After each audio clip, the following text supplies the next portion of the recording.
Vázquez nos estará trayendo la palabra de Dios.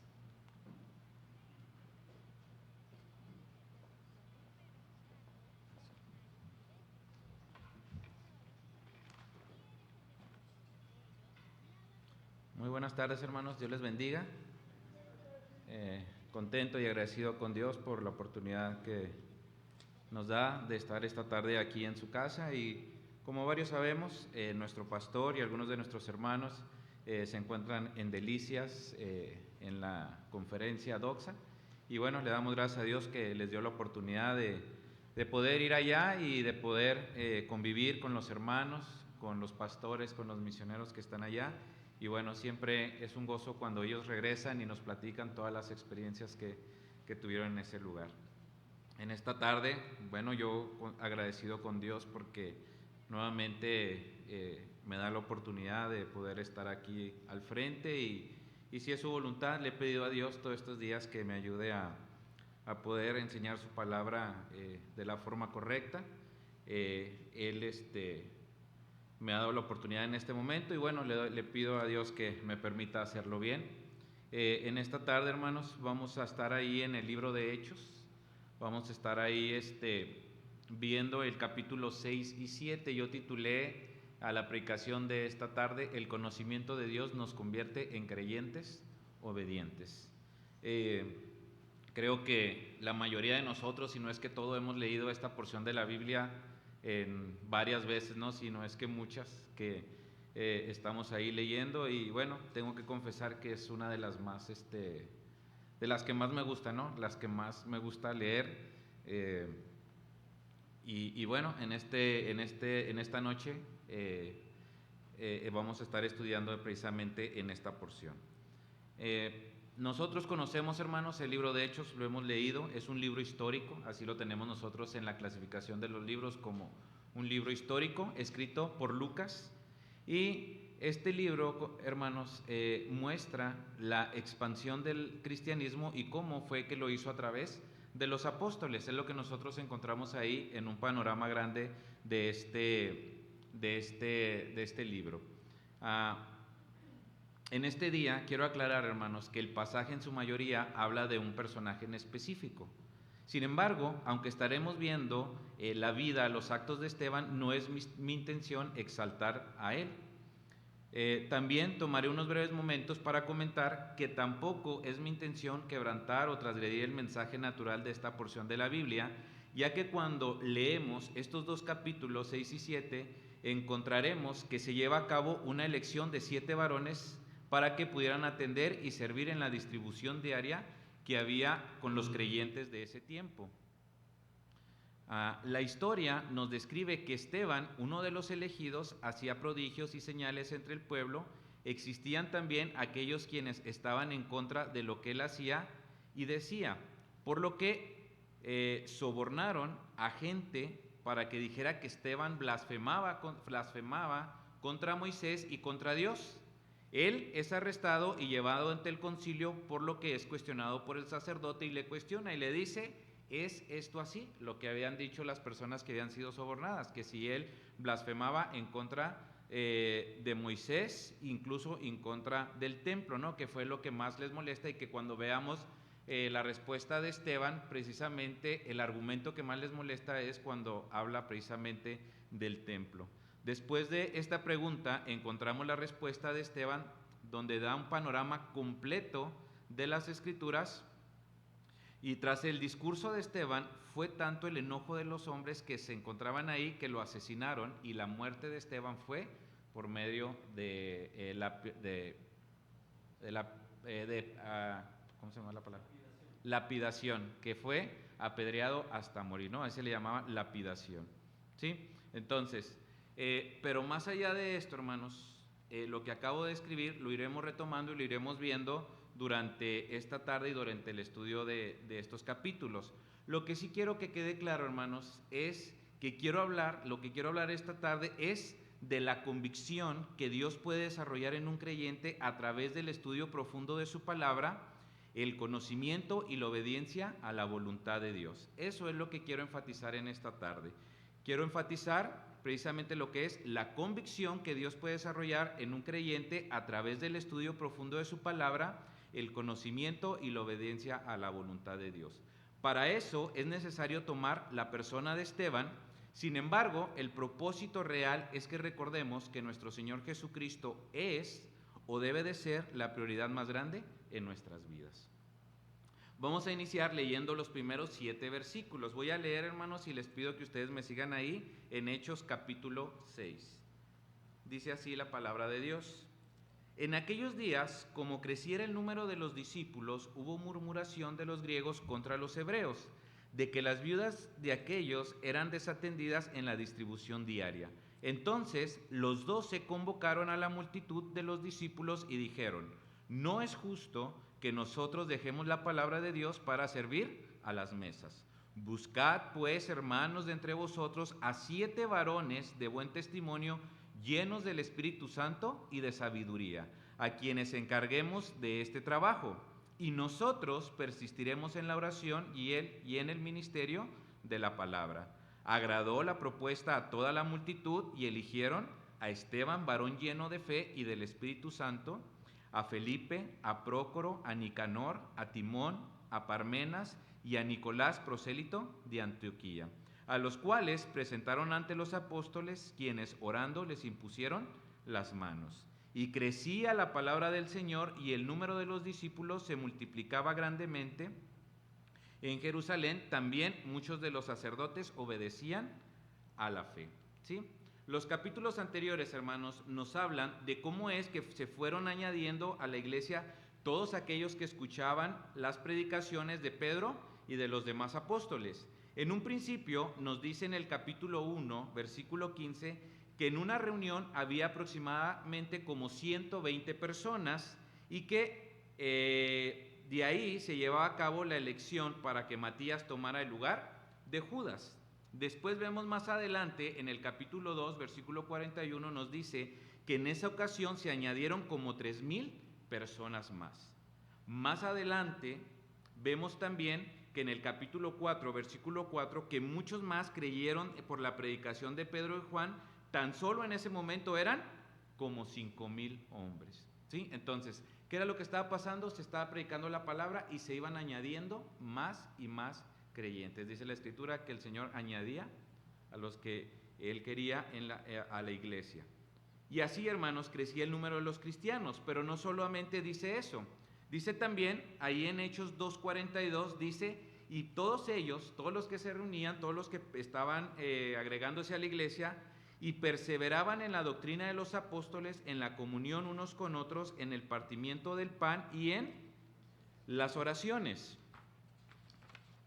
También Hechos 2:44 nos dice, todos los que habían creído estaban juntos y tenían en común todas las cosas, y vendían sus propiedades y sus bienes y los repartían a todos según la necesidad de cada uno.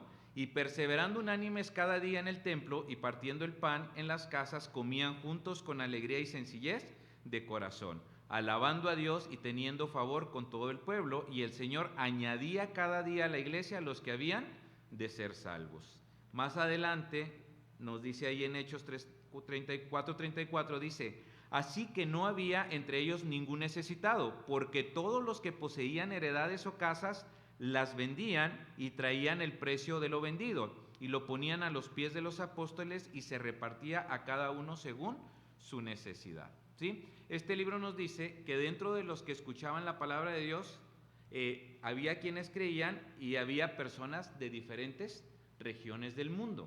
¿Sí? Nos dice aquí la palabra de Dios que la palabra se predicaba y se iba añadiendo más y más creyentes. Los textos que leemos ahorita nos dice que en uno habían 120 personas, en otro había 3,000 personas y en otro 5,000, solamente hombres. Entonces, imagínense la cantidad de gente que se estaba añadiendo.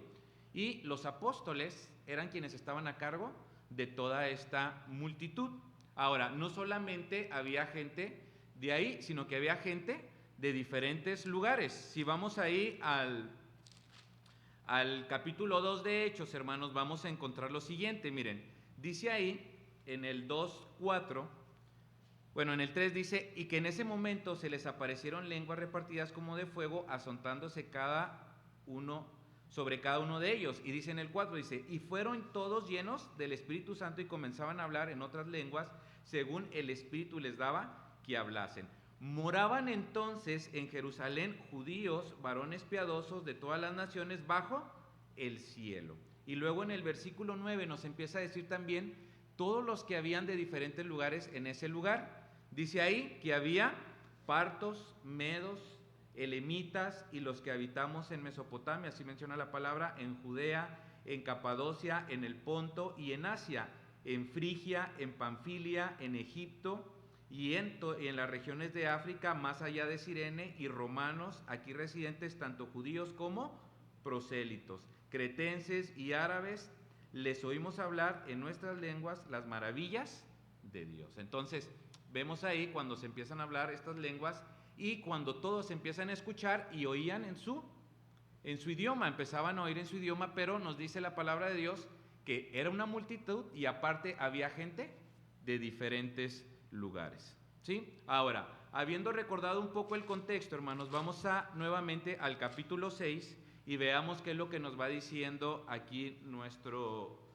esta porción de la Biblia. Dice en el versículo 1, dice, en aquellos días, como creciera el número de los discípulos, hubo murmuración de los griegos contra los hebreos de que las viudas de aquellos eran desatendidas en la distribución diaria. Ahorita en el contexto vimos que se añadían cada vez más y más y más, y obviamente iba a llegar el momento en el que iban a empezar a surgir algunas situaciones. Y aquí en el versículo 1 del capítulo 6 vemos que entonces empieza a haber viudas desatendidas y empieza a haber esa situación.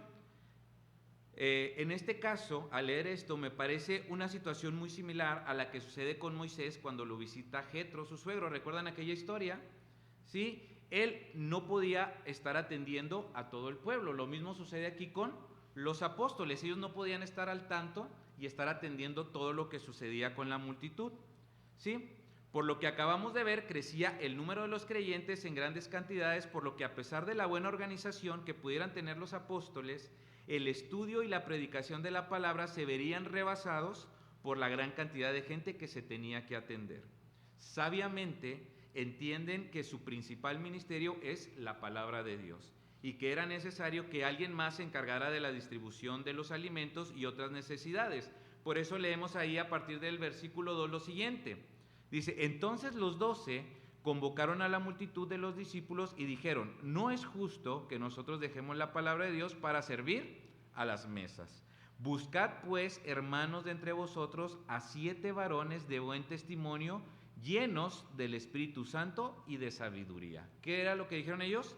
Buscad pues, hermanos entre vosotros, a 7 varones de buen testimonio, llenos del Espíritu Santo y de sabiduría, a quienes encarguemos de este trabajo, ¿sí?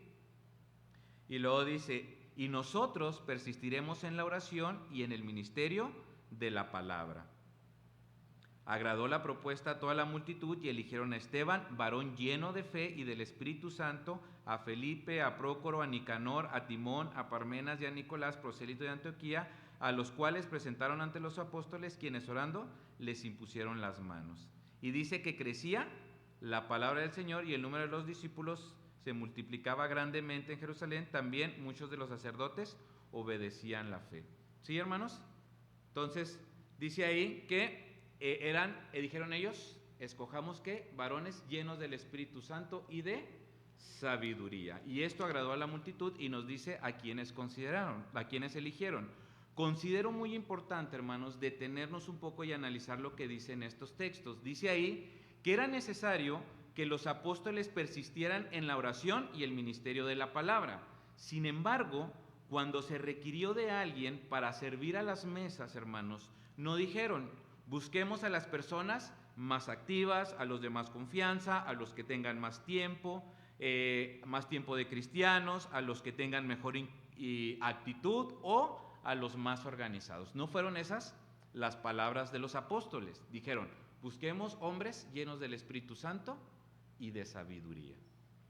Cuando una empresa, hermanos, un negocio o una dependencia de gobierno necesita contratar a un empleado, establece los requisitos específicos para poder contratar a alguien. Y en caso de que haya varios o muchos interesados en ese puesto, lo somete a una evaluación para contratar así al que esté más capacitado, ¿no? Aquí los apóstoles especificaron bien cuáles eran los requisitos para quienes deberían servir a las mesas. ¿Cuáles eran esos requisitos, hermanos? Que fueran hombres del Espíritu Santo y de sabiduría, ¿sí? No preguntaron si eran expertos en contabilidad, si eran buenos con los números, con las matemáticas. No, ellos pusieron por medio que fueran llenos del Espíritu Santo y de sabiduría, ¿sí? Ahora, a la multitud le parece bien y luego nos menciona quiénes son las personas que eligieron. Más adelante, hermanos, aparte de estos requisitos que nos menciona aquí por medio de los apóstoles, Pablo le describe a Timoteo cuáles deberán ser los requisitos de los diáconos. Y le dice así, ahí en 1 Timoteo 3, del 8 al 13, les dice: los diáconos asimismo deben de ser honestos, sin doblez, no dados a mucho vino, no codiciosos de ganancias deshonestas, que guarden el ministerio de la fe con limpia conciencia, y estos también sean sometidos a prueba primero y entonces ejerzan el diaconado si son irreprensibles. Sí, dice ahí que sean sometidos a prueba primero y entonces ejerzan el diaconado si son irreprensibles. En el 12 nos dice: los diáconos sean maridos de una sola mujer y que gobiernen bien sus hijos y sus casas. Me llama mucho la atención que se mencionan: buscad varones llenos del Espíritu Santo, y también que la multitud eligió a Esteban, lo menciona así la Escritura, un varón lleno de fe y del Espíritu Santo, junto con los demás diáconos que estaban ahí. Es importante, hermanos, aclarar esto, porque entenderlo nos ayudará con el resto del estudio, ¿sí? Es importante que nosotros entendamos, hermanos, cuando aquí menciona los requisitos que dicen los apóstoles y luego, después, cuando la multitud elige, menciona claramente que eligieron ¿a quién? A Esteban, un varón lleno de fe y del Espíritu Santo. Si nosotros, hermanos, queremos seguir en ese estudio, tenemos que entender a qué se refiere con esto de que serán llenos del Espíritu Santo y llenos de fe. Ahora, dice ahí que Esteban era varón lleno de fe. La fe, hermanos, que Dios nos da por medio de su gracia para salvación es una fe que no tiene medida. Sin embargo, ahí dice que Esteban era un varón lleno de fe, pero la fe no se da por medida. No hay que tengas mucha o poca fe.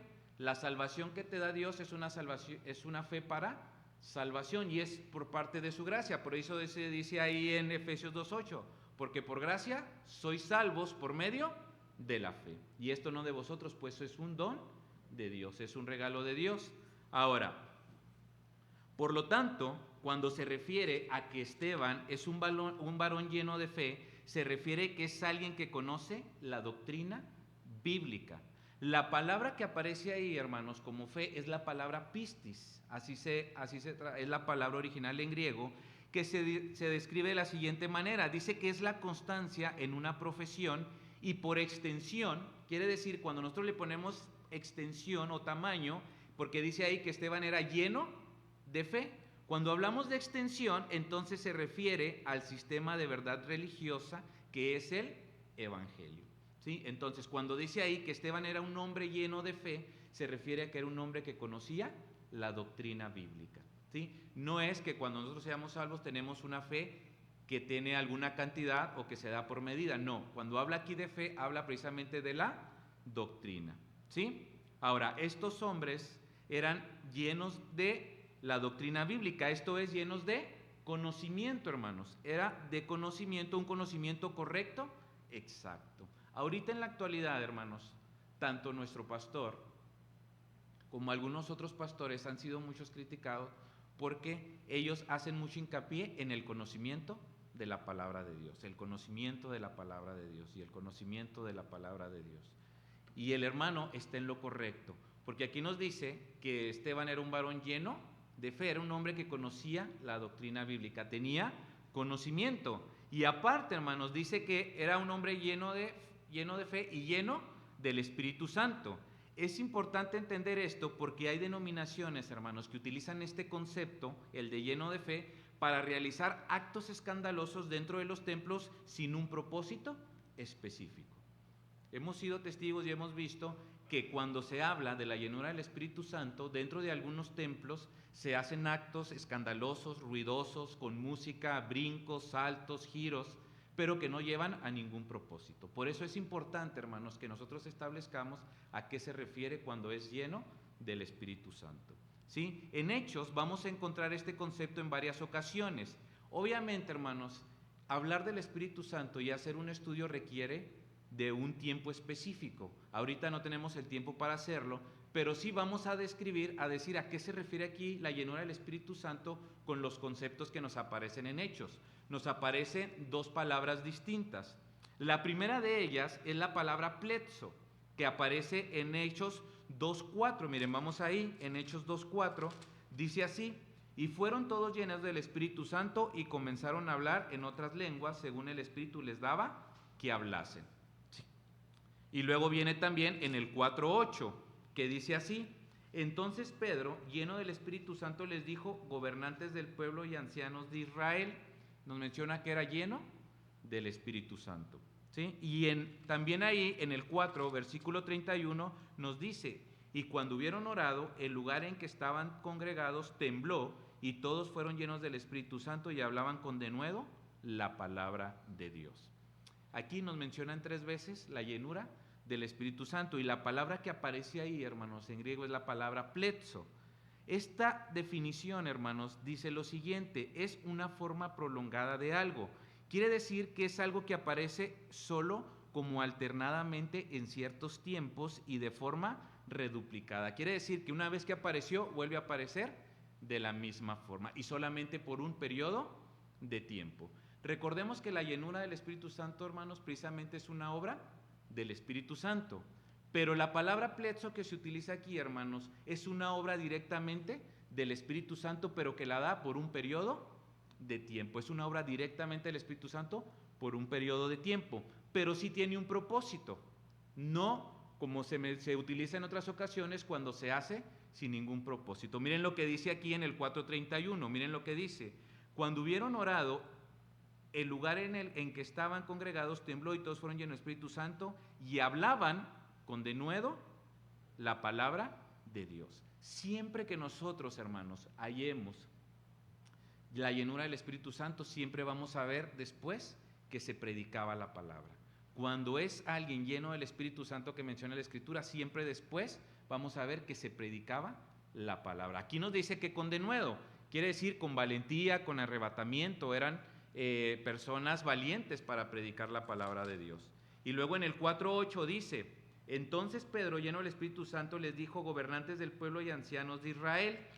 Dice que Pedro es lleno del Espíritu Santo, y luego dice más adelante, en el 4:13, hablando precisamente de Pedro, cuando habla y dice: entonces, viendo el denuedo de Pedro y de Juan, y sabiendo que eran hombres sin letras y del vulgo, se maravillaban y les reconocían que habían estado con Jesús. Si eran personas sin letras, esto se refiere a que hablaban la palabra de Dios.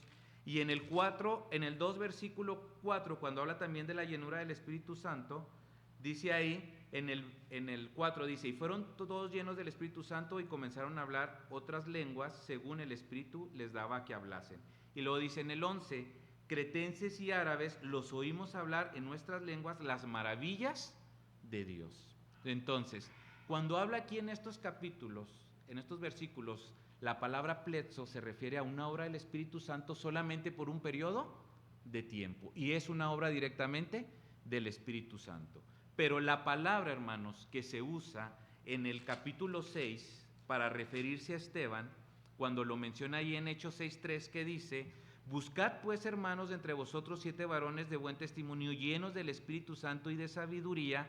Aquí la palabra que se refiere es la palabra pleres. La otra era pletzo, esta es pleres. Esta palabra la vamos a encontrar en Hechos 6:3, 6:5 y también en 7:55. ¿Qué significa aquí la palabra pleres? Significa repleto o cubierto hasta la parte más alta, completo, abundar, llenar hasta estar lleno. ¿Sí? A eso se refiere. Y dice aquí, hermanos, dice aquí: buscad pues, hermanos, de entre vosotros a 7 varones de buen testimonio, llenos del Espíritu Santo. Y luego dice ahí que agradó a la propuesta a toda la multitud y eligieron a Esteban, varón lleno de fe y del Espíritu Santo. Aquí la palabra se refiere a pleres, a una llenura.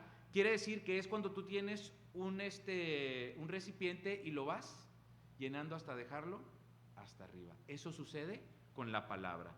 Uno va a la palabra, estudia la palabra y entonces ese conocimiento que te da precisamente la Escritura, porque es una obra del Espíritu Santo, cuando nosotros vamos a la palabra, el Espíritu Santo nos hace entender las verdades bíblicas y eso nos hace llenarnos del Espíritu Santo. Una es obra del Espíritu Santo, la otra también, pero una es solo por un periodo de tiempo, una obra directa del Espíritu Santo, y la otra es a través de la palabra, del estudio de la palabra de Dios.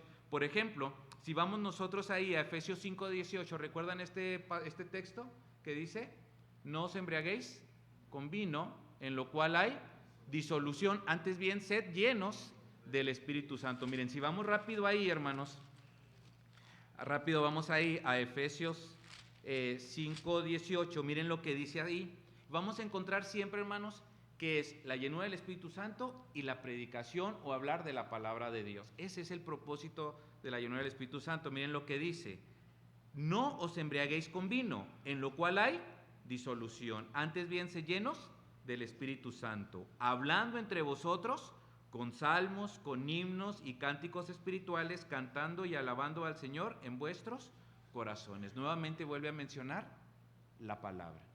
¿Sí, hermanos? Entonces, cuando nosotros, hermanos, hablamos aquí de la llenura del Espíritu Santo, se refiere, hermanos, al conocimiento de las Escrituras. ¿Sí? Cuando dice que es un hombre lleno de fe, se refiere a que era un hombre que conocía la doctrina bíblica. Pero cuando dice que era lleno del Espíritu Santo, dice que también conocía la Escritura. ¿Y cómo sabemos, hermanos, que aquí en Hechos 6, cómo sabemos ahí, hermanos, que también esa llenura del Espíritu Santo se refiere a la predicación de la palabra? Eso lo vamos a ver más adelante, hermanos, cuando veamos la defensa de Esteban, cuando él es cuestionado por el sacerdote. Miren, vamos ahí más adelante. Este hombre, lleno de fe, tenía un conocimiento correcto de la doctrina bíblica, y esto debido al estudio arduo de las Escrituras. Por eso era lleno del Espíritu Santo, tenía él conocimiento. Esto lo comprobaremos con el arresto y defensa de Esteban ante el concilio. Después de ver estos textos, creo que el creyente, hermanos, creo que nosotros, hermanos, como creyentes, si en ese momento lo que necesitaban era que alguien sirviera las mesas, y los requisitos eran que fuera un hombres llenos del Espíritu Santo y de sabiduría, que era solamente servir a las mesas. Entonces, hermanos, yo creo firmemente que después de haber visto estos textos y lo que solicitaban para las mesas, hermanos, yo pienso que después de ver estos textos, creo que el creyente, nosotros los creyentes, en ningún momento debemos desear o luchar por llegar a un ministerio o permanecer en ese mismo. Pero sí debemos de preocuparnos, hermanos, por siempre ser legibles para servir a Dios. Siempre debemos de ser legibles para servir a Dios.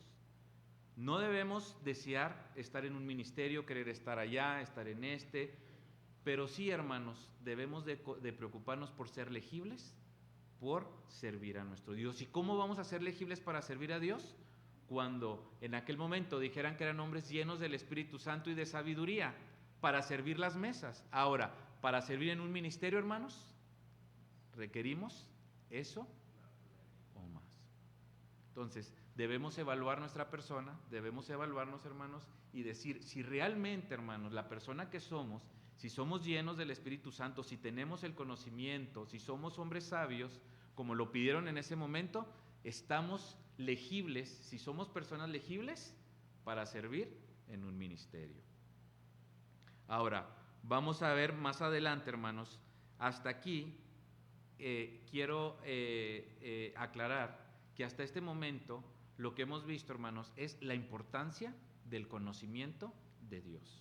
Y ese conocimiento va a venir a través de las Escrituras. Si nosotros, hermanos, no vamos a las Escrituras, no vamos a tener el conocimiento de Dios. Y este conocimiento de Dios, hermanos, nos llevará a ser creyentes obedientes. Vamos a ver nosotros cómo es que eso nos lleva a ser obedientes cuando conocemos la palabra de Dios. Ahora, vamos a leer a partir del versículo 8 en adelante. Miren lo que dice así. Ya vimos nosotros que fueron elegidos estos hombres, entre ellos Esteban, y luego vamos a ver nosotros qué es lo que sucede después. Dice ahí, y Esteban, lleno de gracia y de poder, hacía grandes prodigios y señales entre el pueblo. Entonces se levantaron unos de la sinagoga, llamados de los libertos y de los de Cirene, de Alejandría, de Galicia y de Asia, disputando con Esteban. Pero no podían resistir a la sabiduría y al espíritu con que hablaba. Entonces sobornaron a unos para que dijesen que le habían oído hablar palabras blasfemas contra Moisés y contra Dios. Y soliviantaron al pueblo y a los ancianos y a los escribas y arremetiendo le arrebataron y le trajeron al concilio. Y pusieron testigos falsos que decían, este hombre no cesa de hablar palabras blasfemas contra este lugar santo y contra la ley. ¿Refiriéndose a qué? Al templo. Pues le hemos oído decir que ese Jesús de Nazaret destruirá este lugar y cambiará las costumbres que nos dio Moisés. Entonces, cuando sobornaron a la gente, decían que Esteban blasfemaba en contra de ¿quién? De Moisés y contra Dios y también contra el templo y la ley. Es lo que ellos decían ahí. Entonces, todos los que estaban sentados en el concilio, al fijar los ojos en él, vieron su rostro como el rostro de un ángel. Dice el versículo 7, capítulo 1, el sumo sacerdote dijo entonces, ¿es esto así? ¿Es esto así? Y entonces, hermanos, a partir de aquí vamos a ver nosotros todo lo que es la defensa de Esteban. Y aquí comprobamos, hermanos, el conocimiento que tenía Esteban de las Escrituras y de la doctrina. Cuando se menciona que era un hombre lleno del Espíritu Santo, vamos a comprobar aquí precisamente que cuando se habla de la llenura del Espíritu Santo es basado en el conocimiento y la predicación de la palabra. Y aquí, los que hemos leído, hermanos, de aquí, desde el versículo número 2, desde el versículo 1 hasta el versículo 50, 51, vamos a ver toda la defensa de Esteban respecto a lo que decían los hombres. ¿Qué era lo que lo estaban calumniando, hermanos? ¿Que blasfemaba contra quién? Contra Moisés, contra Dios, contra el templo y contra la ley. Y entonces Esteban, ¿qué es lo que hace él? Empieza a contar un panorama grandísimo de todo lo que es las Escrituras. Dice ahí, y empieza a hablar él respecto a Abraham, empieza a hablar todo lo que es referente a Abraham, ahí en el versículo 2 empieza a hablar todo lo que es referente a Abraham, y luego en el versículo 8 más adelante empieza a hablar acerca de su hijo, de Isaac, y todo lo que tenía que ver con el pacto de la circuncisión, y luego vemos ahí también en el versículo 9 cuando dice que los patriarcas movidos por envidia vendieron a José, y luego empieza así, empieza a contar toda la historia bíblica. En el 14 dice, y enviado José hizo venir a su padre Jacob. ¿Recuerdan cuando hubo hambre, que hubo sequía? Y entonces él hace que venga, después de la primera vez manda, de la segunda vez manda, que traigan a su padre, hasta llegar, hermanos, a la historia precisamente con Moisés, hasta llegar con Moisés. Y en el versículo 20 menciona lo siguiente, dice, en aquel mismo tiempo nació Moisés y fue agradable a Dios y fue criado 3 meses en casa de su padre. Todos hemos leído la historia de Moisés, ¿sí? Bien, y luego dice más adelante, pero siendo expuesto a la muerte, la hija de Faraón le recogió y le crió como hijo suyo, y fue enseñado Moisés en toda la sabiduría de los egipcios, y era poderoso en sus palabras y obras. Cuando hubo cumplido la edad de 40 años, le vino al corazón el visitar a sus hermanos, los hijos de Israel, y al ver a uno que era maltratado, lo defendió e hiriendo al egipcio vengó al oprimido. Y miren lo que dice en el versículo 25. Cuando yo leí este versículo 25, me llamó la atención lo que dice ahí. ¿Sí han leído este versículo, hermanos? Fíjense lo que dice. Pero él pensaba que sus hermanos comprendían que Dios les daría libertad por mano suya, mas ellos no lo habían entendido así. Si nosotros vamos a la historia de Moisés, allá en Éxodo, nunca vamos a encontrar este pensamiento de Moisés. No lo narra la historia, no lo encontramos. Sin embargo, Esteban lo describe aquí. ¿Sí recordamos esa historia, hermanos? Y no encontramos, este pensamiento de Moisés no lo encontramos en el pasaje de Hechos. Sin embargo, dice, pero él pensaba que sus hermanos comprendían que Dios les daría libertad por mano suya, mas ellos no lo habían entendido así. Y entonces sigue narrando la historia. ¿Qué nos deja ver esto, hermanos? Que precisamente Esteban tenía un conocimiento de las Escrituras. Y esto, hermanos, que él menciona aquí, tuvo que haber sido revelado de alguna forma de parte de Dios, ya sea que por medio de la lectura o directamente Dios mismo se lo revela, este pensamiento que en Hechos no nos dice que Moisés lo tenía, pero aquí sí lo describe Esteban, ¿sí? Ahora,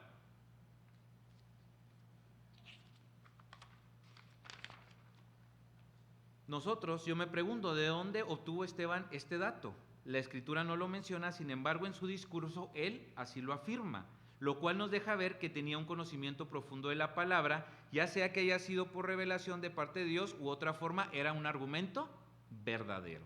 Sí, hermanos, era un argumento verdadero, porque así lo describe y ya está en la palabra de Dios. ¿Sí? Ahora, aquí, hermanos, establecemos que el conocimiento de Esteban era correcto y él tenía conocimiento de la Escritura. ¿Sí? Ahora, a partir de aquí, hermanos, a partir de lo que estamos leyendo, vamos a ver nosotros precisamente cómo el conocimiento nos va a llevar a la obediencia. ¿Sí? Y esta obediencia, hermanos, será a pesar de cualquier circunstancia que nos toque vivir. ¿Sí? Vamos a ver.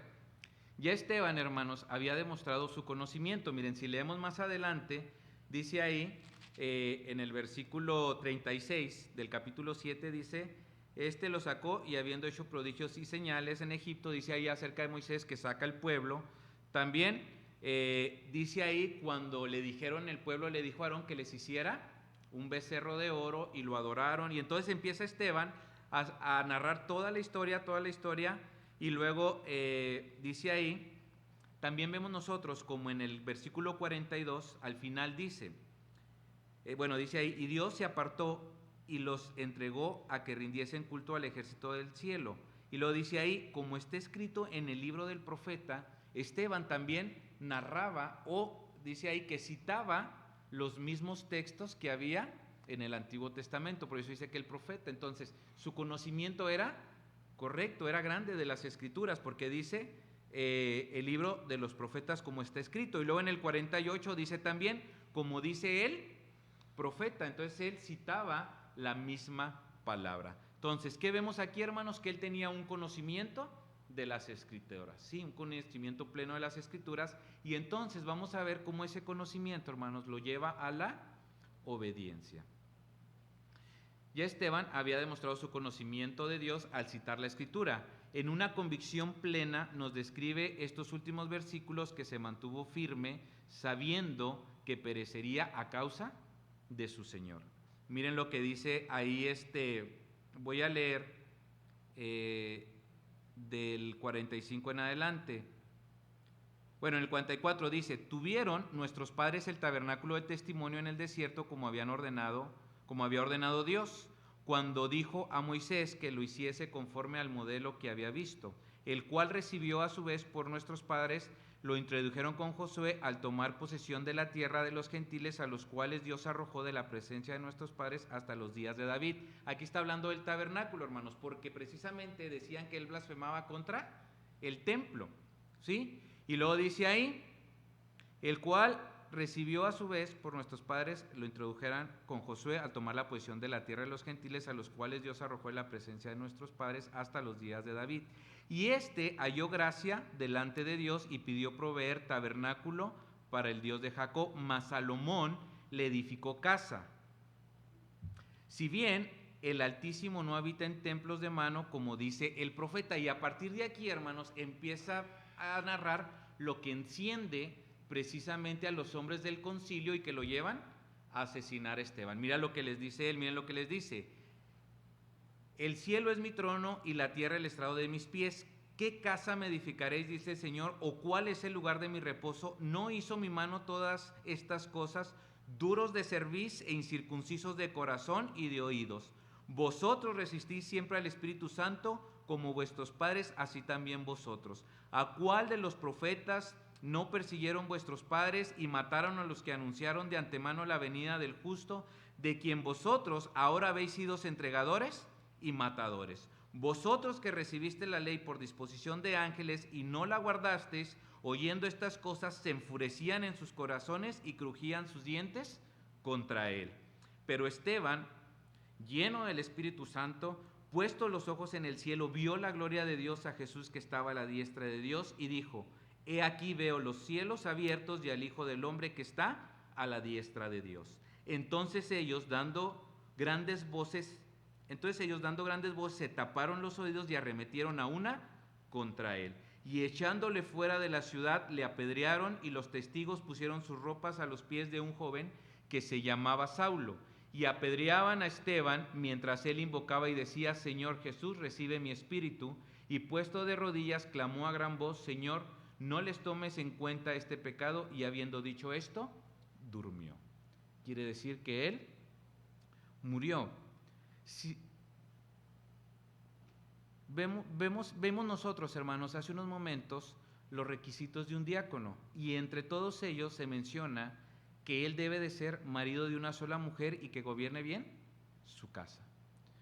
Sin tratar de exaltar la valentía de Esteban, creo que en ese momento lo que pasaba por su mente era su familia.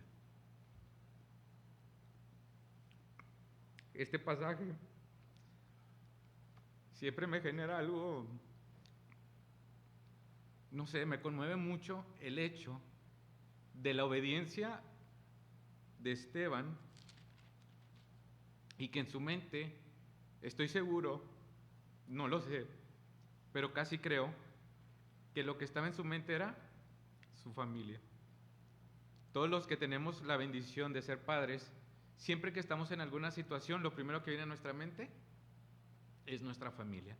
Y casi creo que en ese momento estaba Esteban ahí, pero él fue obediente hasta la muerte. No estoy tratando de exaltar a Esteban, ni lo que él era. Sin embargo, hermanos, dice ahí que él les dice al final, dice: y puesto de rodillas clamó a gran voz: no les tomes en cuenta este pecado. Y habiendo dicho esto, durmió. Aquí, hermanos, es donde se hacen palpables las palabras de nuestro Señor Jesucristo, cuando dice ahí en Lucas 14, 26, 27: si alguno viene a mí y no aborrece a su padre y madre y mujer e hijos y hermanos y hermanas, y aún también su propia vida, no puede ser mi discípulo. Y el que no lleva su cruz y viene en pos de mí, no puede ser mi discípulo. Esto que vemos aquí, hermanos, cuando él se refiere a aborrecer, es un hebraísmo. Esto lo utilizaban ellos, muy común los judíos. Pero, hermanos, cuando leemos esto, pareciera que seguir al Señor es un precio muy alto, ¿no? Cuando dice: si alguno viene a mí y no aborrece a su padre y madre y mujer, e hijos y hermanos y hermanas, y aún también su propia vida, no puede ser mi discípulo. Pareciera que pone el Señor Jesucristo la vara muy alta. Pero, hermanos, cuando vamos a la palabra de Dios y nos damos cuenta de textos como Filipenses 2:5, y entonces vemos la humillación de Cristo, entonces realmente ese precio no se nos hace tan alto. Miren lo que dice aquí: haya pues en vosotros este sentir que hubo también en Cristo Jesús, el cual, siendo en forma de Dios, no estimó el ser igual a Dios como cosa a que aferrarse, sino que se despojó a sí mismo, tomando la forma de siervo, hecho semejante a los hombres, y estando en la condición de hombre, se humilló a sí mismo, haciéndose obediente hasta la muerte y muerte de cruz. Dice 1 Pedro 4:1: puesto que Cristo ha padecido por nosotros en la carne, vosotros también, armados del mismo pensamiento, pues quien ha padecido en la carne terminó con el pecado. Él padeció, hermanos, por nosotros. Fue humillado hasta la muerte, y la muerte de cruz. Ahora, hermano, una cosa nos debe quedar claro, y es que Él se humilló y padeció por cada uno de nosotros. En Hechos nos dice que para los creyentes en ese tiempo, específicamente menciona que para Pedro y para Juan, ellos gozaban de padecer por Cristo. Miren, vamos ahí en Hechos 5, antes de empezar el capítulo 6, dice que Juan y Pedro fueron arrestados y que fueron azotados y luego después fueron echados fuera, pero dice ahí en el 5:41, dice, y ellos salieron de la presencia del concilio una vez que habían sido arrestados y habían sido azotados, dice, salieron de la presencia del concilio gozosos de haber sido tenidos por dignos de padecer afrenta por causa del nombre. Dice que ellos, hermanos, el padecer por Cristo era un gozo. Y luego dice Filipenses 1:29, hermanos, dice, porque a vosotros os es concedido a causa de Cristo no solo que creáis en Él, no solo que creamos en Él, dice, sino también que padezcamos por Él. Una persona, hermanos, que está dispuesto a padecer por la persona de Cristo es una persona que lo conoce. Quien no conoce al Señor Jesucristo no está dispuesto a padecer por Él. Alguien que realmente conoce al Señor Jesucristo está dispuesto a padecer, está dispuesto a padecer por Él. Resaltar que el gozo al padecer por Cristo es resultado, hermanos, del conocimiento de Dios. Cuando obedecemos la voluntad de Dios, la cual está en sus preceptos, hermanos, la mayor parte del tiempo lo hacemos para recibir bendiciones. Si nosotros, hermanos, como dice allá en los mandamientos, que el primer mandamiento con promesa es, honra a tu padre y a tu madre, y entonces tendremos de días. ¿Y qué es lo que nos motiva a veces? Obedecer para tener bendición. Cuando somos honestos en nuestro trabajo, hermanos, que somos honestos en lo que hacemos, pensamos en recibir bendición de parte de Dios. Cuando somos fieles a nuestras esposas y viceversa, la mujer al esposo, el esposo a la mujer, entonces sabemos que en matrimonio habrá bendición. Pero no siempre, hermanos, la obediencia se trata de recibir bendición. Va a haber momentos, hermanos, en que la obediencia nos va a hacer padecer por la persona de Cristo. Y ese padecimiento, hermanos, puede llegar hasta la muerte, tal como llegó Esteban.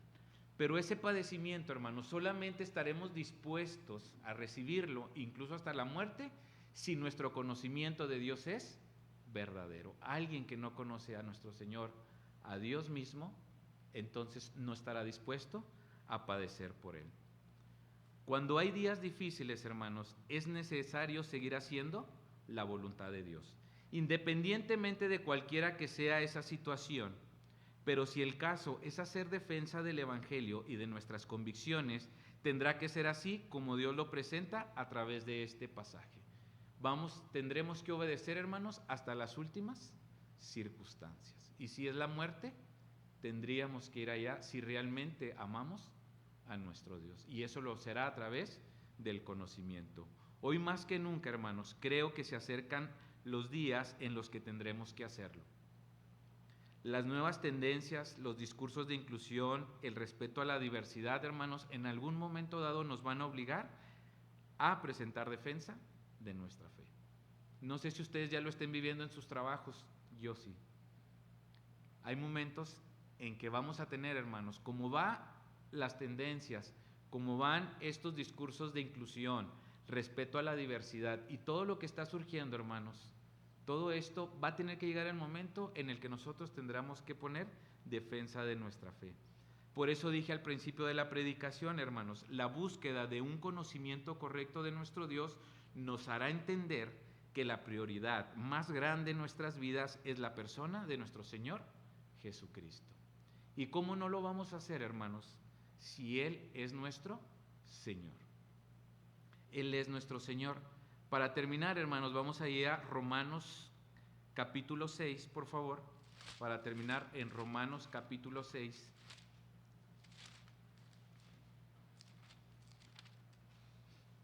¿Cómo no va a ser la persona más importante en nuestras vidas, hermanos, si Él es nuestro Señor? Todos los que hemos creído en nuestro Señor Jesucristo como nuestro Salvador, recordemos que en Romanos 10, 9 y 10 dice que si confesares que en tu boca que Jesús es el Señor y creyeres en tu corazón que Dios le levantó de los muertos, serás salvo. A partir de ese momento, hermanos, nosotros declaramos que Él es nuestro Señor. Y nosotros somos sus esclavos. La palabra a veces lo menciona como sus siervos, pero la palabra es esclavos. Miren lo que dice Romanos 6:20. Porque cuando erais esclavos del pecado, erais libres acerca de la justicia. Nosotros éramos esclavos del pecado, pero cuando el Señor nos salva, hermanos, nos rescata de esa perdición, dice el versículo 22, mas ahora que habéis sido libertados del pecado y hechos siervos de Dios, somos ahora, hermanos, esclavos de Dios. Tenéis por vuestro fruto la santificación y como fin la vida eterna.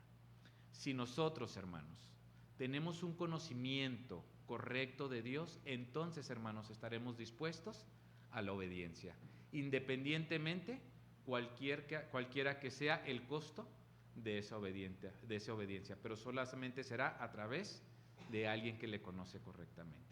Y cuando le conocemos, hermanos, no tenemos otra opción más que declararlo nuestro Señor y nosotros sus esclavos. Dios nos permita, hermanos, que en este tiempo, porque vienen momentos difíciles en el que tendremos que poner defensa de nuestra fe, y nos permita tener esa convicción que tuvo este hombre en ese momento, que incluso obedeció hasta la muerte. Dios nos permite, hermanos, poder ser esos siervos fieles a nuestro Dios. Vamos a orar. Padre nuestro que estás en el cielo, gracias te damos